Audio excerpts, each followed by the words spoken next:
Romano's auto shop in downtown Chicago echoed with the sound of engines when Alexandra Morrison, heiress to a $500 million empire, stormed furiously into the garage with her blue Porsche 911 GT3 leaking oil. Without looking at who was in front of her, she began screaming at the first mechanic she saw. A 28-year-old man in dirty coveralls working under the hood of a BMW. "Get your dirty hands off my Porsche!" she shrieked with contempt, treating him like a servant.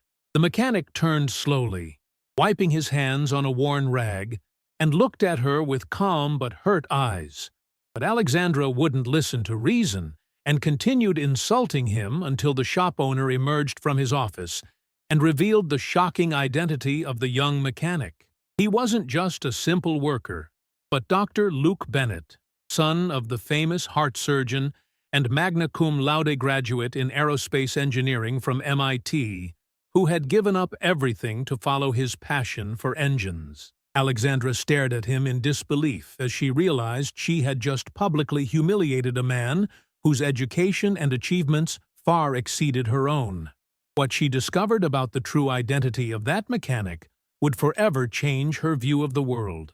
Romano's auto shop in downtown Chicago represented everything Alexandra Morrison despised: the deafening noise of air compressors, the acrid smell of burnt oil, the dirty hands of workers laboring on cars that cost less than her wristwatch. But her blue Porsche 911 GT3, worth $180,000, had developed an oil leak that no official dealership had been able to fix.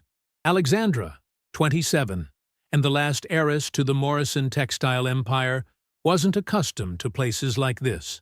Her life revolved around the golden halls of the family estate in Lake Forest, Michelin-starred restaurants in downtown Chicago, and boutiques on the Magnificent Mile.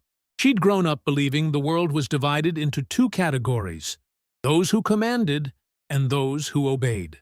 That September afternoon, she was already in a foul mood after yet another fight with her father about her spending and lack of interest in the family business. When she entered the shop, the first thing she noticed were the grease-stained hands protruding from under the hood of a BMW. Without bothering to see who was behind those hands, she began yelling with the imperious tone she used with the staff. The young man under the hood continued working without responding, focused on his task. This infuriated Alexandra even more, as she wasn't used to being ignored. "Get your dirty hands off my Porsche! People like you shouldn't even breathe the same air as my cars." The mechanic straightened slowly. He was taller than Alexandra expected, with broad shoulders filling his blue work coveralls. When he turned toward her, Alexandra was struck by his intense green eyes that seemed incongruous in that dirty environment, and by an expression of calm dignity that made her uncomfortable. He politely explained that he was checking the BMW's oil and could take a look at her Porsche when he finished, but Alexandra was too angry to listen to reason. The fact that this mechanic had responded with such composure, without apologizing for existing, irritated her even more. She continued insulting him, declaring her identity as Alexandra Morrison and demanding respect. The mechanic looked at her for a long moment, then slowly wiped his hands, responding that respect is earned, not bought. The phrase hit her like a slap. No one had ever spoken to her that way, but this dirty mechanic looked at her as if she were just another person.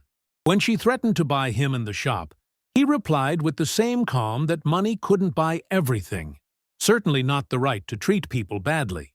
It was then that Tony Romano, the shop owner, emerged from his office.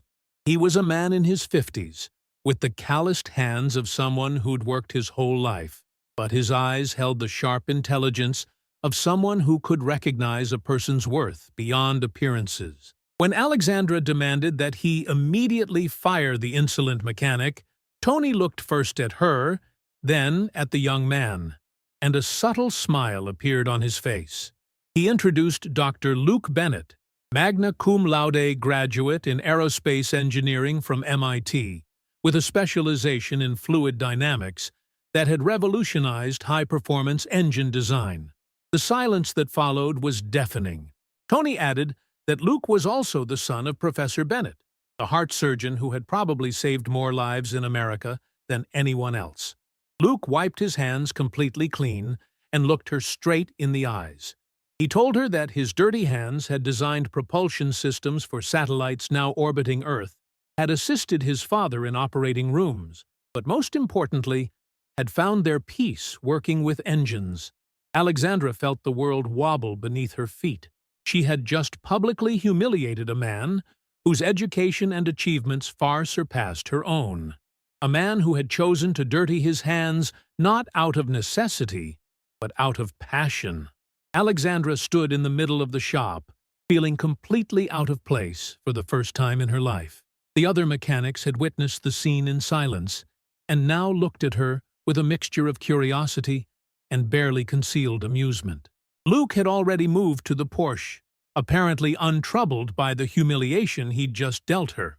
He opened the hood with confident movements and began a methodical inspection that immediately revealed his professional competence. This wasn't the superficial check of an ordinary mechanic, but the systematic analysis of an engineer. After a few minutes, he identified the problem: a deteriorated oil pan gasket caused by misalignment in the mounting system that created abnormal vibrations. It was a manufacturing defect that only manifested after thousands of miles, and that Porsche dealerships hadn't been able to identify because they simply replaced the gasket without checking the structural alignment. Tony observed the diagnosis with interest, while Alexandra listened in silence, beginning to understand she was witnessing a demonstration of competence that went far beyond her expectations. Luke wasn't just diagnosing a mechanical problem, he was analyzing complex systems with precision that revealed years of study. When Alexandra asked how long the repair would take, Luke explained it required 3 hours of work, a special gasket, and recalibration of the entire mounting system. It wasn't a matter of money, but of trust. She had just told him that people like him shouldn't breathe the same air as her cars. Alexandra realized it wasn't just her Porsche that needed repair, but her entire perspective on life. She confessed she'd been completely wrong, and that despite the horrible way she'd treated him, he was still trying to help her. Luke studied her expression for a long moment, then accepted with one condition. She had to stay while he worked, not out of distrust, but because he wanted her to see what the work that people like him really meant. For the next 3 hours, Alexandra watched Luke work on her Porsche. It was a revelation. Every movement was precise, calculated, the result of deep understanding of physics and engineering. She saw him measure tolerances with precision instruments, calculate angles and tensions, explain to colleagues the scientific principles behind each adjustment. But most of all, she saw him treat the car with a respect she herself had never shown. For Luke, that Porsche wasn't just a status symbol, but a masterpiece of engineering that deserved to function perfectly. When she asked why he did all this, given his education and family background, Luke replied that here, he could be himself. In the world he came from, everything was about appearances and others' expectations. In the shop, what mattered was only whether he could make something broken work again. When he finished the repair and started the engine, the Porsche's sound was completely different. Cleaner, more powerful, more right. It was as if Luke had freed all its hidden potential. As Alexandra took a test drive, she realized the car had never run so well. When she returned, she found Luke cleaning his hands. She asked how she could have known he was different from what he seemed, and he replied that she couldn't have, but maybe next time she could try to get to know someone before judging them. In the following days, Alexandra couldn't get her encounter with Luke out of her mind. It wasn't just his words that had struck her, but the way he worked, with a passion and dedication she'd never seen in her golden world. She'd always thought passion was a luxury for those who didn't have to worry about making a living. In her environment, people did what they had to do to maintain their status, not what they loved. But Luke had chosen to literally dirty his hands to pursue something that made him happy. She decided to return to the shop a week later, officially for a post-repair check, actually because she couldn't resist the curiosity to learn more about this man who had challenged everything she believed. When she arrived, she found Luke working on a vintage Ferrari from the 1970s that looked like it came from a museum. His hands moved with the same surgical precision she'd admired the week before. Luke explained it belonged to a collector who couldn't afford restoration at an official Ferrari facility. Tony had accepted the job knowing he'd probably lose money, but this car deserved to be back on the road. The cost of original parts was astronomical, and the work required hundreds of hours. But some things are done for love, not profit. Alexandra observed the car more closely. Every component had been cleaned and restored with meticulous care. It was clear Luke was putting much more into it than he would ever receive in return. When she asked about his relationship with his father, Luke paused for a moment. Initially, his father had been devastated when he learned he wanted to work in a shop instead of following the career planned for him. But then he understood. You can't live the life others have dreamed for you. Now his father was proud of him. Alexandra felt a weight in her chest. Her father had never said he was proud of her, perhaps because she'd never done anything to be proud of. Luke confessed he'd had doubts every day for the first months, but then understood that happiness is a daily choice. He'd chosen to do what he loved, even if it meant less money, less prestige, less of everything the world considers important. When Alexandra asked if he missed the world he came from, Luke admitted that sometimes he missed certain things, but not the feeling of living a life that wasn't his. That evening, Alexandra returned to her family's mansion with her head full of questions. She looked at her room, the designer clothes, the jewelry. Enjoying the story? Give it a little like, and don't forget to subscribe. Now then, let's carry on. And for the first time wondered if all of it really made her happy. At dinner, she observed her father Augustus with new eyes. When she asked if he was happy, he replied that he had everything a man could want, but couldn't answer the question directly. Happiness, he said, was a luxury for those without responsibilities. It was the same thing Alexandra had always thought, but now she wasn't so sure it was true. The following weeks saw Alexandra returning to the shop with increasing frequency. Initially, she justified it by saying she needed to check on the Porsche, but it soon became clear she was attracted to something deeper. Every time she watched Luke work, she saw a form of art she'd never considered. Mechanics wasn't just repair, it was understanding and respect for engineering. Luke didn't just fix cars, he restored them to their perfect form. One day, while he was adjusting the carburation of a vintage Alfa Romeo, he asked if she wanted to try working on an engine. There was no better way to understand something than getting your hands dirty. Alexandra looked at her perfect manicure, her silk clothes, her $2,000 shoes. Everything in her screamed it was madness, but something deeper told her to try. Luke gave her work coveralls and showed her how to clean and adjust carburetors. At first, Alexandra was clumsy, worried about getting dirty, but gradually she began to feel the rhythm of the work.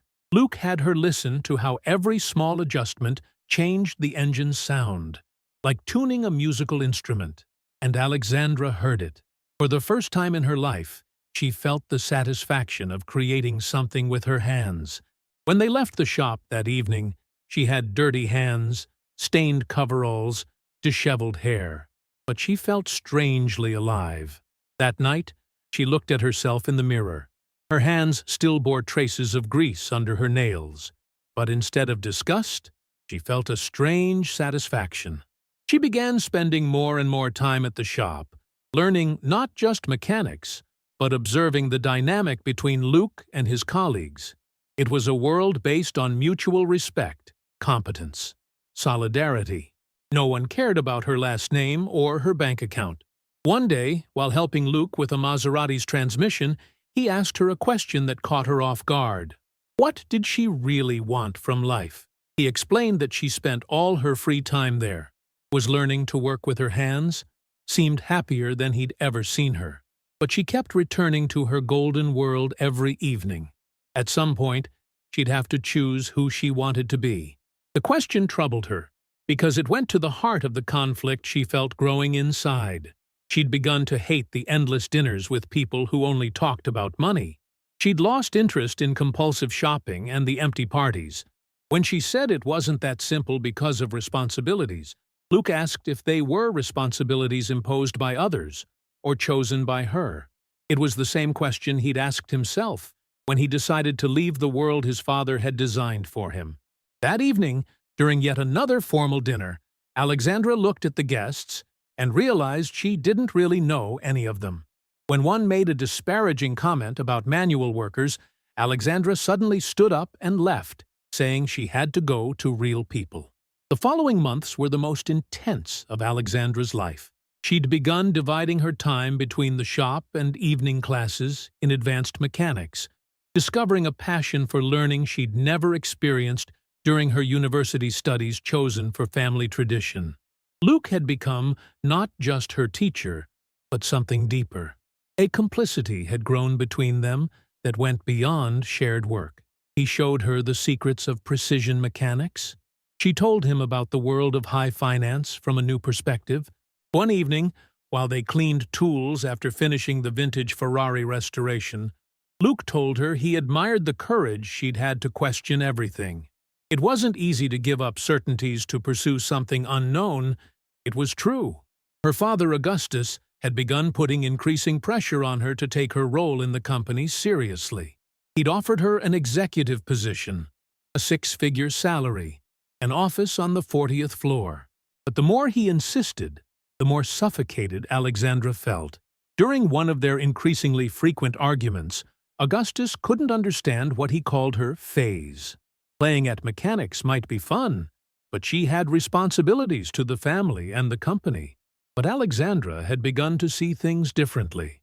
Working with her hands, creating something tangible, solving concrete problems gave her a satisfaction no business meeting ever could. The turning point came when Tony offered her a job officially working at the shop as a real mechanic. She had talent and, most importantly, passion. Experience could be acquired, but you either had passion or you didn't. That night, Alexandra couldn't sleep. Accepting meant giving up her inheritance, disappointing her father's expectations, abandoning financial security for an uncertain future. But it also meant being true to herself for the first time. The next day, she communicated her decision to her father. Augustus listened in silence, his face growing darker. When she finished, he told her that if she did this, she'd no longer have a place in the family. No inheritance, no mansion, no cars. Alexandra replied that she knew, and that she was willing to give up everything to be happy. For Augustus, happiness was a luxury they couldn't afford, but for her, it was the only thing that really mattered. When she left her father's office, she felt simultaneously terrified and free. Luke was waiting outside.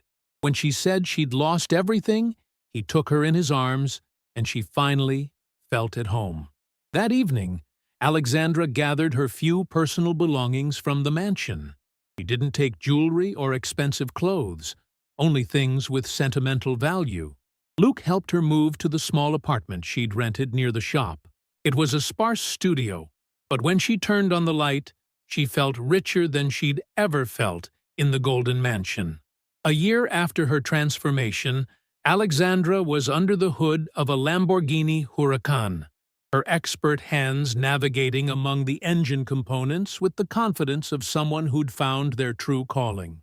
Romano's auto shop had become not just her workplace, but her spiritual home. Tony had promoted her to senior mechanic after she solved an overheating problem on a McLaren that had even stumped Luke. Her combination of mechanical intuition and business background had brought new ideas, including a partnership with a university research center. When the Lamborghini's owner asked if she'd finished with his car, Alexandra replied without looking up that she was optimizing the injection mapping for a 7% power increase while maintaining the same fuel consumption. The customer looked at her with amazement, recognizing something familiar in her features. When he asked if she wasn't that Morrison, Alexandra simply replied that she'd been that person, but now she was someone else. News of her transformation had spread throughout Chicago.